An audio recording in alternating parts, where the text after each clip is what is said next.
فأحببت أن أعرف فخلقت الخلق. محدثین کرام اگرچہ اس حدیث کی سند کو پختہ نہیں مانتے لیکن اکثر مفسرین نے اس کو تسلیم کیا ہے. علامہ آلوسی نے تسلیم کیا کہ میں ایک چھپے ہوئے خزانے کے مانند تھا. اب خزانہ کہیں پڑا ہے، اس کا کیا حاصل کیا ہے؟ وہ تو کہیں کھلے، کسی کے پاس جائے، کوئی اسے فائدہ اٹھائے تب تو کوئی فائدہ ہوا نا. تو کن تو کنزن مخفیا، میرے اندر طاقت تھی، قوت تھی، خلاقی تھی، میری شانیں ساری میرے اندر ہی اندر تھی نا. کن تو کنزن مخفیا فاحببت ان اعرف، تو میں نے یہ چاہا کہ مجھے پہچانا جائے. فخلقت الخلق، تو میں نے خلق کی تخلیق کی ہے. اب مجھے پہچانو اس کائنات کے ذریعے سے، یہ میری تخلیق ہے. آؤ دیکھو. ایک مصور اپنی تصویروں کی نمائش لگا، دیکھو میرے شاہکار، آؤ دیکھو. یہ میرے فن کے کمال کے نمونے، آؤ دیکھو. تو یہ ہے سب. دیکھو زمین آسمان. ان فی خلق السماوات والارض واختلاف اللیل والنہار والفلک التی تجری فی البحر بما ینفع الناس وما انزل اللہ من السماء من ماء فاحیا بہ الارض من بعد موتها. یہ ساری آیات ہیں، غور کرو. اور اسی لیے انسان کو پیدا کیا جس میں یہ فیکلٹی آف اپریسیشن، اللہ کے حسن و جمال و کمال کو پہچاننے کی صلاحیت ہے. ورنہ ظاہر بات ہے کہ یہ جمادات کیا پہچانیں گے اللہ کو، یہ پہاڑ کیا پہچانے گا اللہ کو.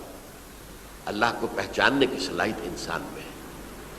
تو یہ چونکہ ایک فلسفہ ہے باقاعدہ کہ اللہ نے تعالیٰ، اسی سے میں کہہ رہا ہوں اگر گناہ نہ ہوتا اور پھر توبہ نہ ہوتی اور میں اس کو معاف نہ کرتا تو میری شان غفاری کا ظہور کیسے ہوتا؟ میری شان ہے نا، غفار بھی ہوں، ستار بھی ہوں، اس کا ظہور کیسے ہوتا؟ تو والذی نفسی بیدہ لو لم تذنبوا لذهب اللہ بکم ولجاء بقوم یذنبون فیستغفر اللہ فیغفر لهم. اگر تم لوگ گناہ نہ کرتے تو اللہ تمہیں ختم کر کے کوئی اور ایسی مخلوق پیدا کرتا کہ جو گناہ کرے اور پھر وہ توبہ کرے اور اللہ اسے معاف کرے. اسی سے ملتی جلتی ایک حدیث ہے، یہ امام احمد اور امام بہقی لائے ہیں اور اس کے راوی حضرت علی ہے رضی اللہ تعالی عنہ. ان اللہ یحب العبد المؤمن المفتن التواب. اللہ تعالیٰ کو بہت محبت ہے، یحب. اب دیکھیے ایک طرف وہ آیات ذہن میں لائیے، اللہ تعالیٰ کن سے محبت کرتا ہے؟ واللہ یحب المحسنین. یا وہ لوگ ان اللہ یحب الذین یقاتلون فی سبیلہ صفا کانہم بنیان مرصوص. اللہ محبت کرتا ہے اپنے ان بندوں سے جو اس کی راہ میں جنگ کرتے ہیں صفے باندھ کر، گویا سیسا پلائی ہوئی دیوار ہے. یہ ہے مثبت کام، نیک کام، محسنین، اللہ کی راہ میں قتال کرنے والے. یہاں اس کے برعکس کہا جا رہا ہے ان اللہ یحب، اللہ تعالیٰ محبت کرتا ہے اپنے اس بندے سے العبد المومن، جو مومن ہو. اس کی ایک اور بڑی پیاری حدیث آئے گی، المفتن التواب، جو بہت فتنوں میں مبتلا ہو جاتا ہو اور پھر بہت توبہ کرتا ہو. مفتن التواب، لیکن ساتھ ہی پلٹتا ہو، رجوع کرتا ہو، پھر اللہ کے حضور میں حاضر ہوتا ہو، پھر معافی مانگتا ہو. اللہ تعالیٰ کو اپنا ایسا بندہ بہت پسند ہے. اب میں کچھ اور حدیثیں آپ کو سنا رہا ہوں. توبہ کا دروازہ دو اعتبارات سے کہا گیا ہے کہ ایک وقت آنے پر بند ہو جاتا ہے. ایک حدیث کے تو الفاظ میں نوٹ کر کے نہیں لایا ہوں کہ اللہ تعالیٰ نے توبہ کا ایک دروازہ اتنا چوڑا کھلا رکھا ہوا ہے کہ جس کو عبور کرنا جو ہے وہ سال ہا سال میں ممکن ہو، اور یہ بند نہیں ہوتا جب تک کہ سورج مغرب سے طلوع نہ ہو جائے. یہ قیامت کی جو آخری، قریب قیامت کی جو آخری نشانیاں ہیں ان میں سے وہی حدیث میں آپ کو سنا رہا ہوں. عن ابی ہریرہ رضی اللہ تعالی عنہ، اور یہ مسلم شریف کی روایت ہے، من تاب قبل ان تطلع الشمس من مغربها تاب اللہ علیہ. سورج کے مغرب سے طلوع ہونے سے قبل تک جو لوگ توبہ کریں گے اللہ تعالیٰ ان کی توبہ قبول کر لے گا. البتہ جب وہ قیامت کی وہ نشانی ظاہر ہو جائے کہ سورج مغرب سے طلوع ہو رہا ہے، اب دروازہ توبہ کا بند ہے۔ اب اس کے بعد اگر توبہ کوئی کرتا ہے تو اللہ تعالیٰ اس کی توبہ کو قبول نہیں کرے گا۔ یہ تو اجتماعی سطح پر ہوئی۔ انفرادی سطح پر عن عبداللہ ابن عمر رضی اللہ تعالی عنہما عن النبی صلی اللہ علیہ وسلم قال ان اللہ عز وجل یقبل توبۃ العبد ما لم یغرغر۔ یہ ترمذی میں ہے حضرت عبداللہ ابن عمر رضی اللہ تعالی عنہما سے کہ اللہ تعالیٰ اپنے بندے کی توبہ قبول کرتا ہے جب تک کہ وہ جسے ہم کہتے ہیں گھنگرو نہ بولنے لگے حلق کے اندر، جبکہ نزع عالم نزع ہو اور جان جو ہے وہ آ کر پھر یہاں اٹکتی ہے، تو اس وقت تک دروازہ کھلا ہے توبہ کا۔ لیکن جب یہ شکل ہو گئی تو دروازہ بند ہے۔ یہ انفرادی سطح پر ہو گیا، جب آپ کے موت کے آثار اتنے واضح ہو گئے کہ اب جا رہے ہیں، اب توبہ کریں گے تو توبہ قبول نہیں ہوگی۔ اجتماعی سطح پر جب قیامت جو ہے اس کی وہ گھڑی آ گئی کہ سورج مغرب سے طلوع ہو گیا، اب توبہ کا دروازہ بند۔ ایک اور حدیث ہے جو میں نے بہت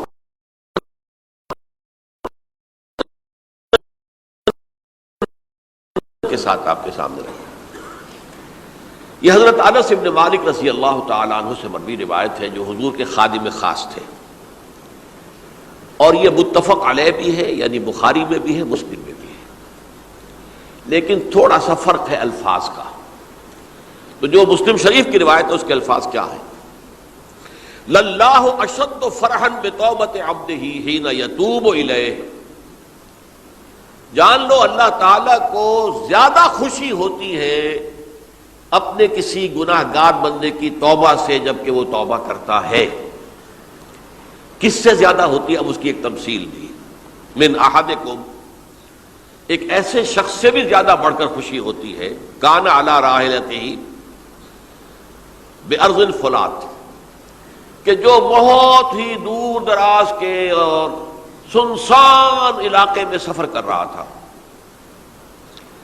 فانتحرفت منہ، تو اس کی سواری جو ہے گم ہو گئی، وعلیہا طعامہ وشرابہ، اسی پر اس کا کھانا بھی تھا اور پانی بھی تھا۔ اونٹنی پر سفر کر رہا تھا، اسی پر ہوتا ہے راحلہ جو ہے راستے کا سامان۔ اچانک کہیں بیٹھا ہے تھوڑی دیر کے لیے سستانے کے لیے، کہیں اونگ آ گئی اور اونٹنی صاحبہ غائب ہو گئی۔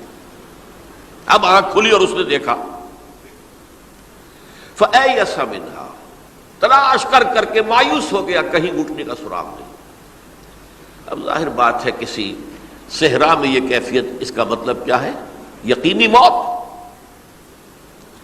فَأَتَى شَجَرَةً فَاسْتَجَعَ فِي ظِلِّهَا وَقَدْ أَيَسَ مِنْ رَاحِلَتِهِ، تو وہ ایک درخت کے نیچے اس کے سائے میں آ کے لیٹ گیا، گویا کہ موت کی امید میں۔ فَبَيْنَهُمَا وَهُوَ كَذَلِكَ إِذْ هُوَ بِهَا قَائِمَةٌ عِندَهُ، اس کی کہیں دوبارہ آنکھ لگی ہے، جو کھولا تو دیکھتا ہے اونٹنی تو موجود ہے، کھڑی ہے، تو وہ فوراً اس کی وہ جو رسی ہے وہ پکڑتا ہے، فَأَخَذَ بِخِتَامِهَا ثُمَّ قَالَ مِن شِدَّةِ الْفَرْقِ، اب جو اسے مسرت ہوئی اس کا آپ اندازہ کر سکتے ہیں۔ ایک یقینی موت کا معاملہ آ چکا تھا اور اچانک اللہ تعالیٰ نے وہ کھوئی ہوئی اونٹنی جو ہے وہ واپس دلا دی۔ تو وہ کہنا تو یہ چاہتا تھا، اللہ تو میرا رب ہے، میں تیرا بندہ ہوں، لیکن جسے ہم کہتے ہیں کہ خوشی کی انتہا فرط مسرت میں ایسی زبان لڑکھڑائی، اس نے کہا اللہم انت عبدی وانا ربک، اے اللہ تو میرا بندہ ہے، میں تیرا رب ہوں، یہ کہہ بیٹھا۔ تو یہ کیا ہے؟ فرط مسرت جسے آپ کہیں، خوشی کی انتہا، کہ جس میں انسان جو ہے اتنی بڑی خطا کر بیٹھتا ہے۔ اللہ کو اپنے کسی گناہ گار بندے کی توبہ سے اس سے بھی زیادہ خوشی ہو۔ اب ظاہر بات ہے کہ تماثیل کس لیے ہے؟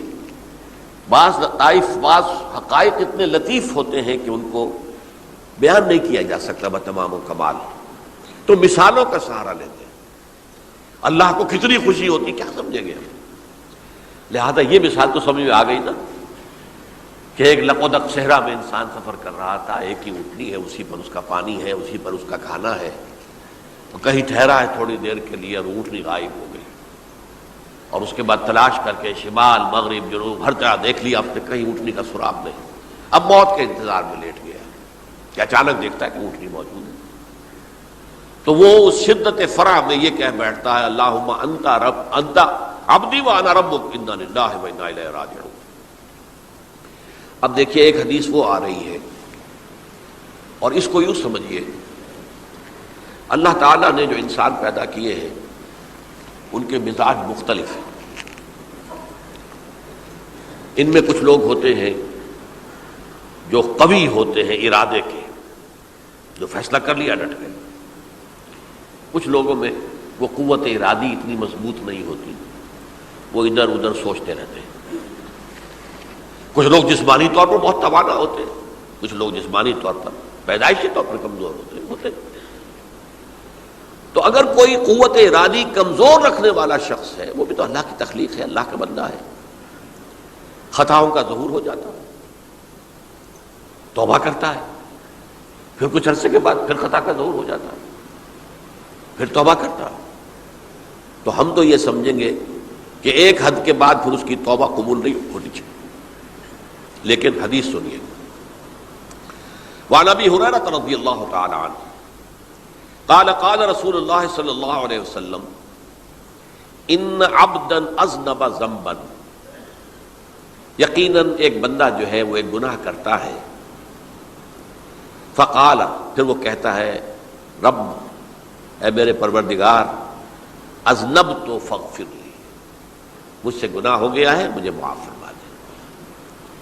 فقال ربہ، تو پروردگار یہ کہتا ہے اعلم عبدی ان لہ ربا یغفر الذنب ویاخذ بہ، میرا یہ بندہ یہ جانتا ہے کہ اس کا ایک رب ہے جو گناہ معاف بھی کر سکتا ہے اور سزا دے بھی سکتا ہے۔ کیا معنی ہوئے؟ گناہ اس نے کیا ہے لیکن جانتا ہے اللہ کو کہ وہ معاف بھی فرما سکتا ہے، تبھی تو وہ اللہ سے معافی کی درخواست کر رہا ہے۔ اس کے اس جاننے کی بنیاد پر، اس کے اس علم کی بنیاد پر، اس کے اس ایمان کی بنیاد پر فرمایا غفرت لعبدی، میں نے اپنے بندے کو معاف کر دیا۔ ثم مکث ما شاء اللہ، پھر وقت گزرا جتنا کہ اللہ نے چاہا۔ ثم اذنب ذنبا، پھر اس سے گناہ ہو گئے۔ فقال رب اذنبت ذنبا فاغفر، پھر کہتا ہے پروردگار مجھ سے گناہ ہو گیا، پھر مجھے معاف فرما دے۔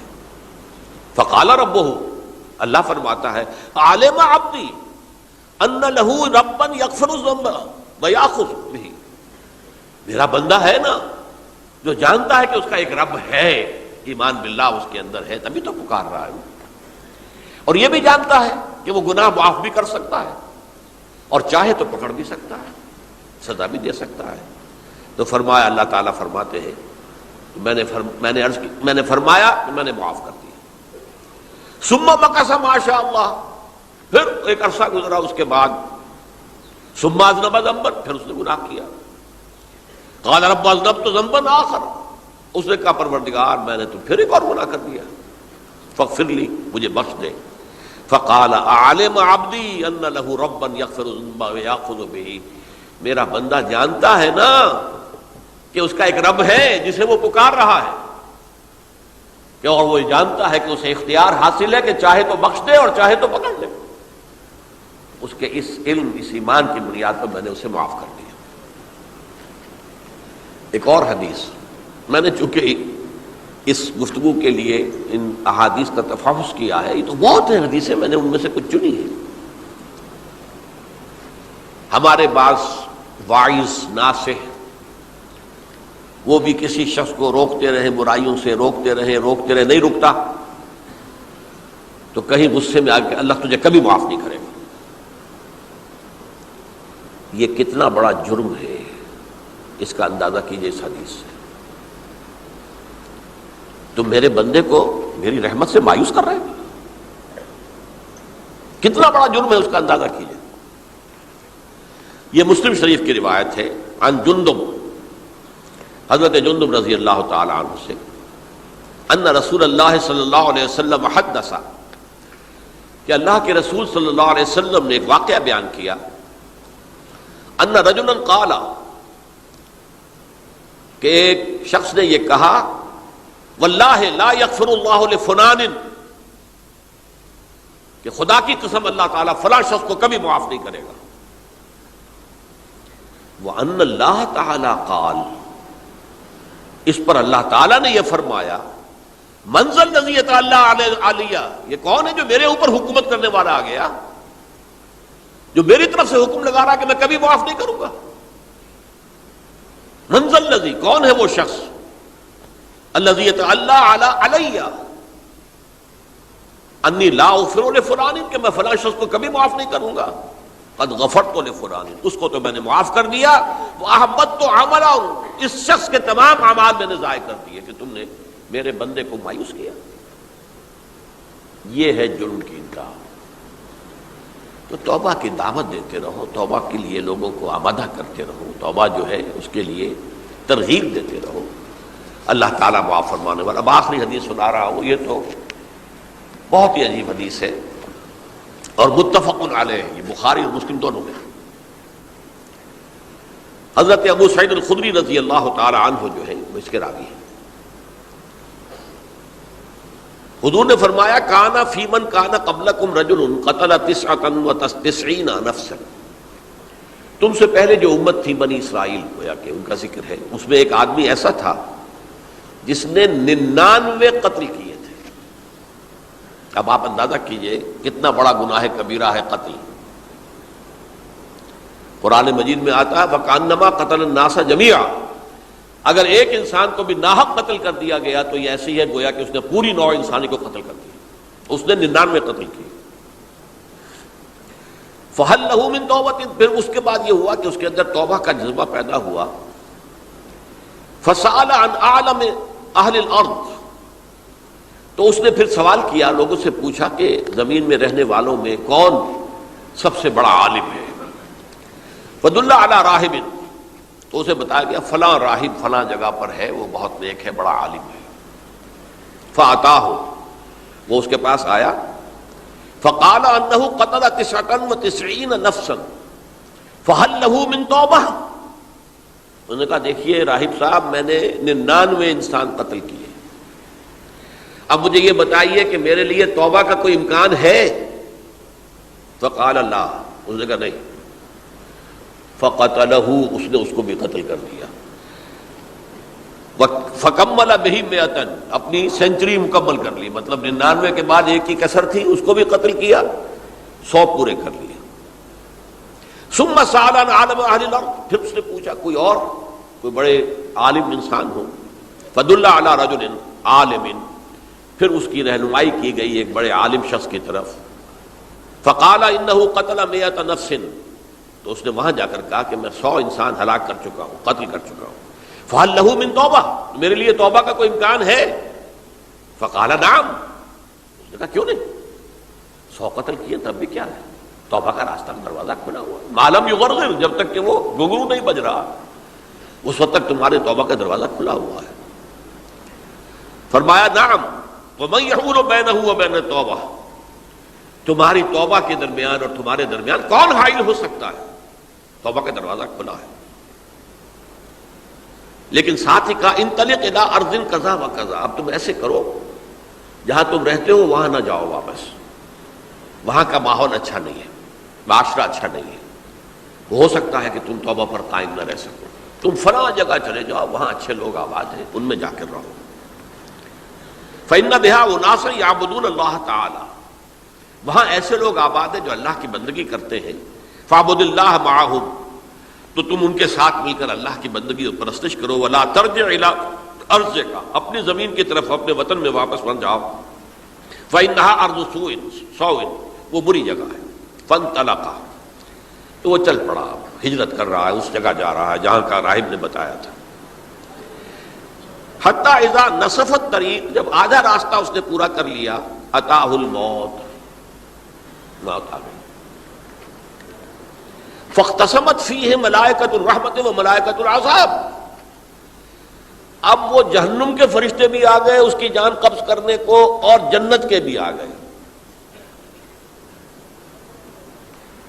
فقالت ملائکۃ الرحمہ، رحمت والے جو فرشتے ہیں جنت والے، انہوں نے کہا جا تائبا مقبلا بقلبہ اللہ تعالی، یہ شخص توبہ کر کے اللہ تعالیٰ کی طرف ہجرت کر رہا تھا، اس لیے اس کی نیت کی بنیاد پر اب یہ جنتی ہے، لہذا اس کی روح ہم قبض کریں گے۔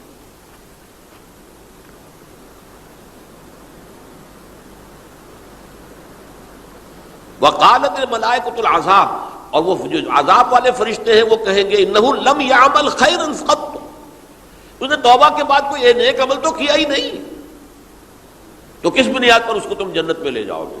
اس کو تو دوزخ میں جانا چاہیے۔ فاتاہ ملک فی صورت آدمی، تو ان کے پاس اللہ نے ایک اور فرشتے کو بھیج دیا آدمی انسانی شکل کے اندر، فجعلوہ بینہم، تو ان فرشتوں نے کہا بھائی ہمارا فیصلہ کرا دو، اس کی روح ہم لینا چاہتے ہیں یا ہم لینا چاہتے ہیں، انہیں حکم بنا دیا۔ فقال قیسوا ما بین الارضین فإلی ایتہما کان اقرب، کہ تم فاصلہ ناپ لو جہاں سے وہ چلا ہے اور جہاں جا رہا تھا اور یہاں اس کی موت ہو رہی ہے، تو کون سا فاصلہ زیادہ ہے؟ جب ناپا گیا، بلکہ ایک حدیث میں آتا ہے کہ اس پر اللہ نے زمین کو جو ہے حکم دے دیا، ایک طرف والی زمین تو سکڑ جا، دوسری والی جو ہے تو پھیل جا، تاکہ وہ جو جدھر جو جا رہا تھا وہ زیادہ قریب ہو جائے بنسبت اس کے کہ جہاں سے وہ چلا تھا۔ تو اس فیصلے پر پھر جو فرشتے تھے جو کہ رحمت کے فرشتے تھے وہ اس بندے کو لے گئے جنت کے اندر۔ یہ ہے توبہ کی عظمت اور اس کی تاثیر۔ اب آئیے اجتماعی توبہ کا طریقہ کار جو میں نے بہرحال بیان کیا ہے۔ پہلے افراد توبہ کریں اور صحیح توبہ کریں۔ صحیح توبہ کیا ہے؟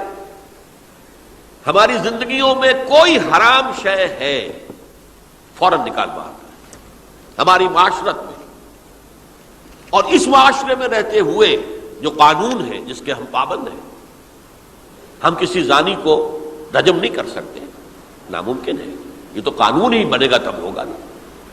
ہم کسی چور کا ہاتھ نہیں کاٹ سکتے، تو قانون بنے گا تو ہوگا۔ تو ہم جن چیزوں پر عمل نہیں کر سکتے قانوناً، ان کے علاوہ باقی پوری شریعت جس پر عمل کیا جا سکتا اس پر عمل پیرا ہونا ہے۔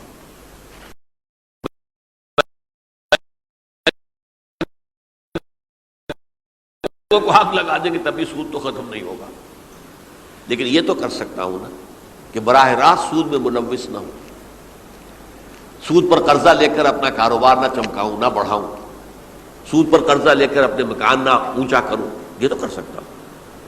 تو کم سے کم جو ڈائریکٹ کسی نے قانون نہیں بنایا کہ لازم ہے آپ پر کہ آپ سودی قرضہ لیں اور اپنی بلڈنگ عالی شان بنا لیں، کسی نے نہیں کیا۔ یہ اگر کر رہے ہیں تو آپ مجرم ہیں۔ آپ کے معاشرے میں کوئی قانون نہیں بنا کہ پردہ ختم، برقع حرام، مصر یہ ترکی میں تو کر دیا گیا تھا، برقع حرام، وہاں تو سر کو اوپر جو ہے ڈھانپنا جو ہے، سکارف لینا بھی ممنوع ہے، یہاں تو نہیں ہے۔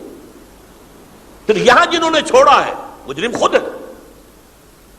یہاں تو اللہ کا شکر ہے کوئی ایسا مصطفیٰ کمال پیدا آج تک نہیں ہوا ہے کہ جس نے ان چیزوں کا حکم دیا۔ ہاں ترغیب ہے، ذرائع ابلاغ کے ذریعے سے، فحاشی ہے، اریانی ہے، لیکن چوز آپ خود کرتے ہیں، فیصلے کا اختیار آپ کا اپنا ہے۔ تو جن چیزوں کے اندر بھی گناہ سے بچنے کا امکان ہے اس کو عملاً ترک کیا جائے۔ اور نمبر 2، عزم مصمم کر لیا جائے کہ اللہ اب بقیہ زندگی جتنی بھی ہے اس میں اپنی توانائیاں، اپنی قوتیں، اپنی صلاحیتیں صرف کروں گا تیرے دین کی تبلیغ اور تیرے دین کے قائم کرنے کی جدوجہد۔ عزم مصمم۔ یہ لوگ اگر 14 کروڑ میں 14 لاکھ بھی ہو جائیں، بہرحال 2-4 کی توبہ کرنے سے ملک کی قسمت نہیں بدلتی۔ معتدل تعداد کے اندر جو ہے یہ لوگ اگر ایسے ہو جائیں اور پھر یہ کہ وہ مل کر اگر زور لگائیں تو واقعتاً اس ملک کے اندر شریعت اسلامی کا نفاذ ہو سکتا ہے، اللہ کا نظام قائم کیا جا سکتا ہے۔ یہ ملک بنایا اسی لیے گیا تھا۔ تو یہ توبہ کا جو ہے اجتماعی توبہ کا یہ پوری تفصیل تو میں بارہا بیان کر چکا ہوں۔ آج جو میں نے کہا تھا کہ ایک بات کی طرف میرا ذہن حالیہ منتقل ہوا ہے، اس سے پہلے نہیں ہوا۔ یہ توبہ کرنے والے لوگ جب تک 14 لاکھ نہیں ہیں، 1400 ہی ہوں، لیکن یہ اگر دعا کریں گے اللہ تعالیٰ کے خلوص کے ساتھ تو ان کی دعا قبول ہوگی۔ دعا بہت بڑی شے ہے، الدعاء مخ العبادہ۔ ٹھیک ہے، بڑا لمبا راستہ لگتا ہے یہ کہ 14 لاکھ انسان توبہ کرے یا 2 لاکھ یا 3 لاکھ انسان توبہ کرے، صحیح معنی میں توبہ کرے، اور پھر وہ جمع ہو، ایک طاقت بنے، تن من دھن لگانے کے لیے، جانے دینے کے لیے تیار ہو جائیں۔ تو لگتا ہے یہ کہ کافی لمبا ہے کہ دراز و دور دیدم رہو رسم پارسائی، یہ تو بڑا لمبا راستہ ہے۔ اسی سے لوگ کہتے ہیں کہ پھر کیا حل ہوا؟ یہ تو حل جو ہے تو کوئی عملی حل تو نہیں ہوا۔ اس میں میرا ذہن منتقل ہوا ہے دعا، اجیب دعوت الداعی اذا دعان امن یجیب المضطر اذا دعاہ۔ بھلا وہ کون ہے جو کسی مضطر کسے کہتے ہیں؟ ایک شخص نہایت پریشان حال ہو گیا ہو، نہایت پریشان حال، اور میں اللہ کو پکارے، پروردگار تو میری دستگیری فرما۔ اللہ کسی اور طرف مجھے کوئی توقع نہیں رہی، کوئی نہیں رہا جس سے مجھے کوئی امید ہو۔ یہ مضطر اضطرار کی حالت میں آ کر جب بالکل بے چین ہو کر اللہ کو پکارتا ہے تو اللہ اس کی دعا قبول کرتا ہے۔ اور دعا کی حد یہاں تک بھی آتے ہیں الفاظ کہ لا یرد البلاء قضاء الا بالدعاء۔ تقدیر الہی کو بھی اس لیے 2 حصوں میں تقسیم کیا گیا، تقدیر مبرم، ایک تو اللہ کا وہ فیصلہ ہے جو ٹل نہیں سکتا کسی صورت میں، ایک تقدیر معلق ہوتی ہے تو صحیح اللہ کا فیصلہ لیکن اس میں تبدیلی ہو سکتی ہے۔ یہ جو تقدیر معلق ہوتی ہے اس میں دعا انتہائی مؤثر شے ہے۔ لا يرد البلاء الا لا يرد القضاء الا بالدعاء، قضا جو ہے وہ نہیں بدل سکتی سوائے دعا کے۔ اس دعا کی تو کم سے کم ہم منادی کریں، لیکن پہلے شرط وہی ہے، ورنہ وہ دعا نہیں ہے، ورنہ وہ توبہ نہیں ہے۔ توبہ صحیح ہو، حرام سے اپنے وجود کو، اپنے گھر کو پاک کریں، اس کے بغیر کچھ نہیں۔ اس کے بغیر تو جیسے کہ کہا گیا سورہ مائدہ میں، قل یا اہل الکتاب لستم علی شیء حتی تقیموا التوراۃ والانجیل، اے نبی ان سے کہہ دیجئے اے اہل کتاب تمہاری کوئی حیثیت اللہ کی نگاہوں میں نہیں ہے، تمہاری کوئی دعا اللہ کے ہاں قابل پذیرائی نہیں ہے جب تک کہ تم تورات اور انجیل کو قائم نہیں کرتے۔ لہذا دعائیں تو نہ بنو، 30 لاکھ آدمی جو ہے حج کے موقع پر کیسی کیسی دعائیں مانگتے ہیں، کہاں جا رہی ہیں دعائیں؟ کہاں ہیں ان کی قبولیت کے آثار؟ توبہ صحیح ہو، اور توبہ کے بارے میں آج میں نے امکانی حد تک آپ کے سامنے آج ترغیب و تشویق کا پہلو رکھا ہے۔ مایوسی، اس کو کہا بھی جاتا ہے مایوسی کفر ہے، اور میں نے آپ سے کہا آج کہ لا تقنطوا من رحمت اللہ ان اللہ یغفر الذنوب جميعا، 99 قتل کیے ہوں، 100 قتل کیے ہوں، تب بھی توبہ کرو گے تو اللہ توبہ قبول فرمائے گا، اور کس شان کے ساتھ قبول فرمائے گا اس حدیث کے اندر آیا، متفق علیہ حدیث صحیح بخاری اور صحیح مسلم کے اندر ہے۔ تو اگر ہم اس توبہ کی منادی کریں نمبر 1، اور جو لوگ توبہ کریں صحیح معنی میں، ایک طرف تو وہ جد و جہد شروع کر دیں اللہ کے دین کے قائم کرنے کی جد و جہد، اس میں پیچھے نہ رہے، لیکن اس اثناء میں جو دعائیں وہ کریں گے، اللہ تو نے یہ ملک ہمیں عطا کیا تھا، ہم نے اپنے زور بازو سے اسے نہیں حاصل کیا، یہ سلطنت خدا داد پاکستان ہے، اور اے اللہ اے خاص ہے خاصان رسول وقت دعا ہے، امت میں تیری آ کے جب وقت پڑا ہے۔ میں اپنے احساسات جو ہیں آپ کے سامنے الفاظ میں بیان نہیں کر سکتا۔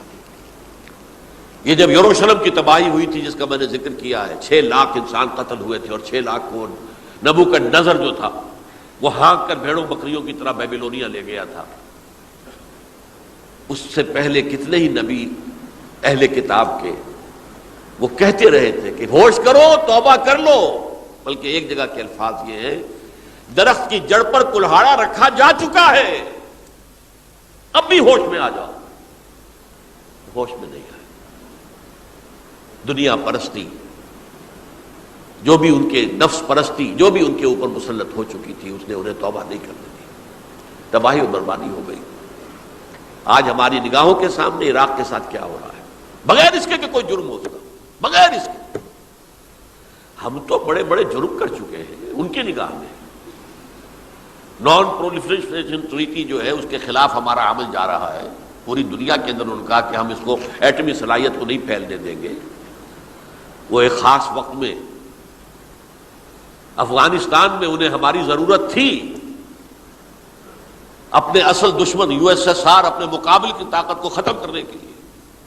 اس وقت انہوں نے اپنا منہ جو ہے پھیر لیا تھا، نہیں دیکھا تھا، اور ہمارے ہاں اللہ کی یہ رحمت آ گئی کہ ایٹمک صلاحیت بھی حاصل ہو گئی۔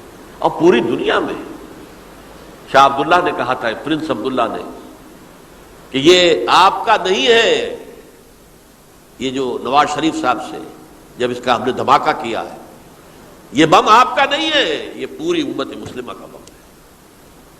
کیسے یہ برداشت کر سکتے ہیں یہودی اور یہودیوں کے اعلی کار عیسائی، خاص طور پر Protestants, west white Anglo Saxon Protestants? تو سمجھ لیجئے کہ پاکستان کی جڑوں پر بھی تیشہ رکھا جا چکا۔ یہ میرے احساسات کی اس سے کم میں تعبیر ہو نہیں سکتی، لیکن اب بھی امکان ہے، اب بھی امکان ہے، اب بھی امکان ہے۔ توبہ کرو، توبہ کراؤ، مل جل کر طاقت بنو، کوشش کرو کہ یہاں اسلام کا نظام آ جائے، اور اس اسنا میں بھی دعا کرو اللہ تعالیٰ سے کہ اللہ ہمیں مہلت عطا فرما دے، ہمیں کچھ اور مہلت عطا فرما دے، اے اللہ ہمیں کچھ اور مہلت عطا فرما دے۔ بارک اللہ لی ولکم فی القرآن العظیم ونفعنی وإیاکم بالآیات والذکر الحکیم۔